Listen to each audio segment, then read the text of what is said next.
Television show Rakshabandhan नागिन 5 में नजर आ चुके अभिनेता अनुराग व्यास फर्स्ट इंडिया न्यूज चैनल के ऑफिस पहुंचे। अपने फिल्मी सफर और इस दौरान आई चुनौतियों पर उन्होंने खुलकर बातचीत की। अनुराग ने कहा कि मेरा मानना है कि जीवन में आगे बढ़ने के लिए खुद को पहचानना जरूरी है। उन्होंने कहा कि जीवन के अनुभवों ने उन्हें एक अभिनेता के रूप में उभरने में मदद की। आपको बता दें कि राजस्थान में जन्मे एक्टर अनुराग ने वेब सीरीज आशिकाना, दिल है जिद्दी समेत कई धारावाहिकों के जरिए अपनी पहचान बनाई है।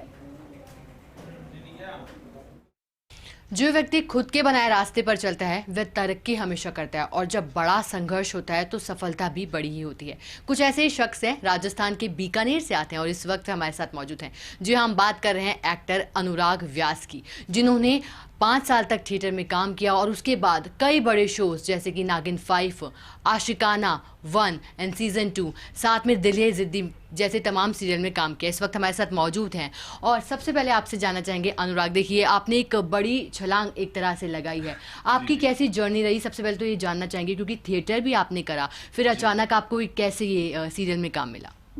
देखिए सीरियल में काम मैंने कभी सोचा नहीं था कि मैं मुंबई जाऊंगा। बेसिकली मैं छोटे शहर के लोग जैसे कि आप जानते हैं कि इतना सोचते नहीं है कि मुझे क्या करना है। वैसे भी मैंने कुछ नहीं सोचा था कि मुझे क्या करना है, पर हाँ हमेशा ऐसा ज़रूर सोचा था कि मुझे कुछ नया करना है। मुझे 9 to 6 वाली जॉब बिल्कुल नहीं करनी है और हमेशा ऐसा सोचता था कुछ ऐसा काम करूं, क्योंकि मैं बाय नेचर बहुत आलसी हूं। तो कुछ ऐसा करना था कि मैं कुछ ऐसा करूं कोई मुझे मेहनत ना लगे और मेरे पास पैसे आ जाए। तो मैंने धीरे धीरे एक्सप्लोर किया कि एक्टिंग ऐसा फील्ड है। हिमांशु व्यास करके बीकानेर में एक डायरेक्शन में है, तो उन्होंने मुझे अपने एक गाने में चांस दिया और वो देख के मुझे समझ में आया कि मुझे एक्टिंग पर मेहनत करने की बहुत ज़रूरत है। तो मैंने थिएटर किया, मैंने अशोक जोशी, बीकानेर में सुदेश व्यास, राम साई जी हर्ष, बहुत सारे लोगों के साथ में बहुत सारे प्लेस किए। फिर मेरे बीकानेर के कुछ दोस्त मुंबई चले गए, तो मैंने सोचा क्यों ना मैं भी एक ट्राई दूं।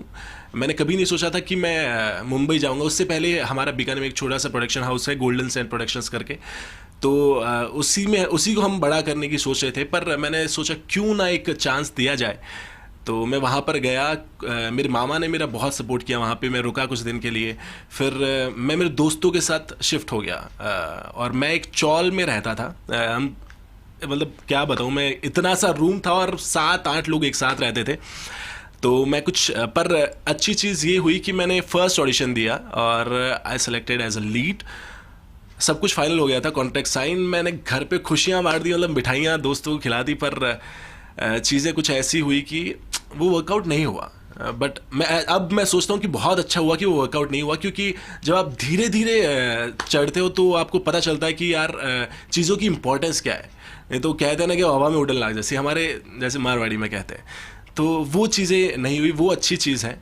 तो उसके बाद में मेरे को कुछ धीरे धीरे कुछ ग्रोथ हुई। मैंने कुछ शोज़ किए, लाइक दिल है जिद्दी है, नागिन 5 और विघ्नहर्ता गणेशा, रक्षाबंधन, कुछ टीवी एड्स किए। और अभी रिसेंटली मैं कर रहा हूँ हॉटस्टार की सीरीज़ आशिकाना, जिसमें मैं श्याम का कैरेक्टर प्ले कर रहा हूँ, मास्क मैन, नेगेटिव लीड। उसको बहुत लोग पसंद कर रहे हैं और उसका सेकंड सीजन भी अभी स्ट्रीम हो रहा है हॉटस्टार पे। मैं सबको कहना चाहूँगा देखिएगा ज़रूर। तो वो अभी आ रहा है। तो अभी तक की जर्नी ऐसी रही, अप डाउन बहुत थे। मेरी फैमिली का बहुत सपोर्ट रहा, मेरी मॉम ने मुझे बहुत सपोर्ट किया, मेरे भाई ने मुझे बहुत सपोर्ट किया, एक लोहित शर्मा करके है जिन्होंने मुझे मुंबई में बहुत सपोर्ट किया, जो मैं बीकानेर से ही हमारी टीम से। तो इन सब लोगों के साथ से मैं धीरे धीरे आगे बढ़ता गया। तो ऐसी ही कुछ जर्नी रही है मेरी फिलहाल। बिल्कुल, ये थे हमारे साथ अनुराग व्यास, एक्टर हैं और बहुत ही अच्छी शिक्षा भी इन्होंने युवाओं को दी कि खुद को समझना बहुत ज़रूरी है। और साथ में एक तरह का ये मैसेज भी है कि जहाँ तक का रास्ता आपको दिख रहा है वहाँ तक चलिए, आगे का रास्ता खुद ब खुद दिखने लगेगा। कैमरामैन नरेंद्र के साथ Shikha Sharma, first India news, Jaipur. नमस्कार।